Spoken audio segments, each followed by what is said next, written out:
Friends, मैं मोनिका आपके gardener दोस्त। आज आपसे बात करूंगी अडेनियम की विंटर केयर के बारे में। हम सर्दी में क्या क्या ऐसी गलती कर लेते हैं जिससे हमारे अडेनियम्स मर जाते हैं।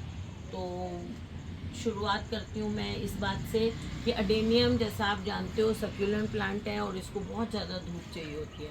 तो सर्दी का मौसम आते ही आपको अपने अडेनियम को मैक्सिमम जो है वो धूप की जगह रखना है। और धूप की जगह तो रखना है, ये तो इम्पोर्टेंट है, लेकिन अगर आपके यहाँ बहुत ज़्यादा फॉग होता है ना, रात को बहुत ठंड है, फॉग है, ओस है, तो उससे क्या होता है कि अडेनियम को में फंगल इन्फेक्शन हो जाता है। इसकी जो ब्रांचेस होती हैं, उसकी जो टिप्स होती हैं ना, वो ब्लैक होके और रॉट होनी शुरू हो जाती हैं। और वो धीरे धीरे, जैसे हमारा रूट रॉट होता है ना फंगस का, वैसे सॉरी अडेनियम का, वैसे ही इसकी ब्रांचेस में भी रॉटिंग शुरू हो जाती है टिप से। तो अगर आपके यहाँ बहुत ज़्यादा फॉग है, कुछ है, तो आपको इसको ऐसी जगह रखना है जहाँ इसको धूप भी मिले और ऊपर से कवर्ड रहे आपका पौधा। कोई बरांडा वगैरह ऐसा हो, उसमें रखें अपने पौधे को, ताकि कवर्ड भी रहे, उस पर फॉग भी नहीं गिरे और थोड़ा सा धूप भी मिले, गर्माइश भी मिले।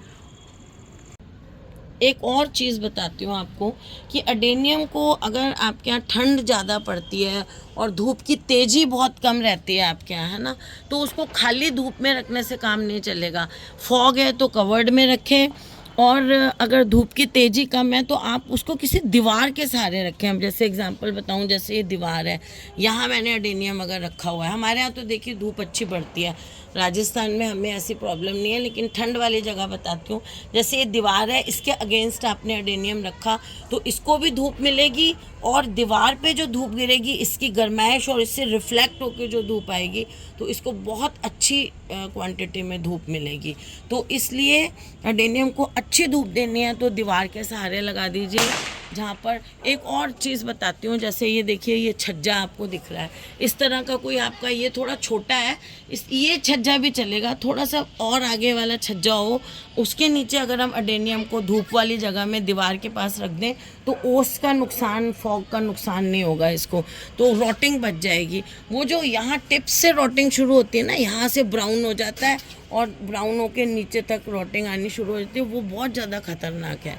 वो आप अपने पौधे में सर्दियों में चेक भी करते रहें। अगर कई बार हम लोग चेक ही नहीं करते हैं, पूरी यहाँ से ब्राउन होनी शुरू हो जाती है, नीचे तक ब्राउन होती चली जाती है ब्रांच, तो हम ध्यान नहीं देते हैं और धीरे धीरे सारे पौधे में वो फैल जाता है। तो इस चीज़ का आप ध्यान रखें। पानी का ध्यान रखें, पानी बहुत ज़्यादा नहीं देना है, आप 3-4 दिन में एक बार पानी दे दें, और इतना कम भी नहीं देना है कि पानी की कमी से पत्ते पीले पड़ने लग जाएं। 3-4 दिन में एक बार पानी देते रहें। और मिट्टी अच्छे से वेल ड्रेनिंग होगी, अगर आपने अडेनियम लगाया हुआ है तो वो तो वेल ड्रेनिंग मिट्टी होना बहुत ज़रूरी है। और पानी ज़्यादा होने से भी इसके पत्ते पीले पड़ के गिरने लग जाएंगे, तो इसलिए आप इसमें पानी ज़्यादा बिल्कुल नहीं दें सर्दियों में। थोड़ा एक दिन लेट हो जाएगा कोई बात नहीं है, लेकिन पानी जो है इसको रोज़ तो बिल्कुल नहीं देना है, और 3-4-5 दिन में एक बार आपको अडेनियम को पानी देना है। इसको छाया वाली जगह में बिल्कुल नहीं रखना है। और अगर बहुत ज़्यादा ठंड और फॉग है और आपके ऐसी जगह नहीं है जहाँ कवर्ड है और धूप आ रही है, तो अच्छी तरह से कवर्ड बरांडे वगैरह में शिफ्ट कर दें। वो जो है, फॉग से तो अच्छा ये है कि बरांडे में पड़ा रहे, ऊपर से कवर्ड रहे आपका अडेनियम। और कई बार क्या होता है कि बहुत ज़्यादा ठंड और फॉग पड़ता है ना, जब ये बरसातों में भी किया जाता है इस तरह का काम, जैसे बहुत फॉग पड़ रहा है, बहुत ठंड है, गीला गीला मौसम है, जैसे पहाड़ों में होता है, तो आप एक काम और कर सकते हैं, अडेनियम को निकालिए बाहर, इसकी जड़ों को धोइए, और अंदर जो कवर्ड एरिया में कहीं जो आपका अच्छा ऐसा रूम है जहाँ पर रोशनी आती है, जैसे मेरी ममटी है, जो सीढ़ियों वाली ममटी होती है, वहाँ पर आप जो रेलिंग से या किसी तार से इसको बांध के लटका दीजिए। तो विंटर में अगर ऐसे भी पड़ा रहेगा ना आपका पौधा, तो भी उसको नुकसान नहीं होगा।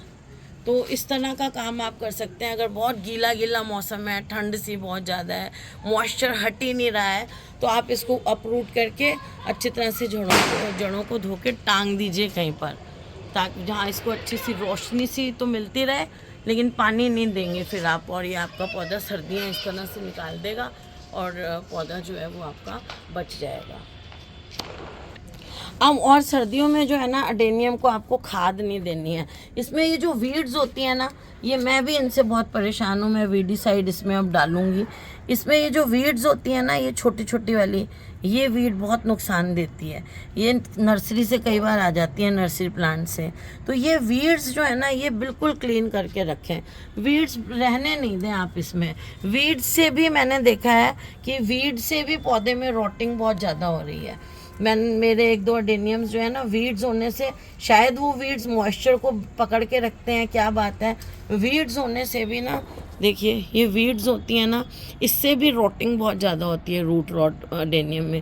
तो आप अडेनियम के गमले को ना एकदम क्लीन रखें, कोई वो नहीं होने दें, इसमें वीड्स ना होने दें इनके अंदर।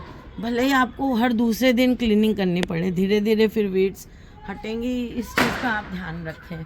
ये तो सर्दी में भी रखना है और गर्मी में भी रखना है आपको, है ना। ये चीज़ का बहुत ध्यान रखें।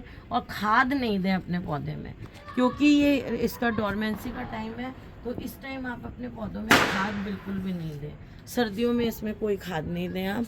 जैसे ही सर्दियाँ जाएंगी, फरवरी में हम इनको फिर खाद देंगे। तो फ्रेंड्स, ये कुछ बातें हैं जिनका आप ध्यान रखें। ये देखिए मेरे अडेनियम्स जो मैंने छोटे वाले लगाए थे, मुझे गिफ्ट आए थे, वो देखिए सारे चल रहे हैं। ये वाले जो है ना, ये ख़राब नहीं हुए हैं। इनमें से निकाल के मैंने इंडिविजुअल गमलों में 2 लगा दिए हैं। तो फ्रेंड्स, अगर आपको ये वीडियो अच्छा लगा तो इसे लाइक करिएगा, शेयर करिएगा और मेरे चैनल को सब्सक्राइब करिएगा।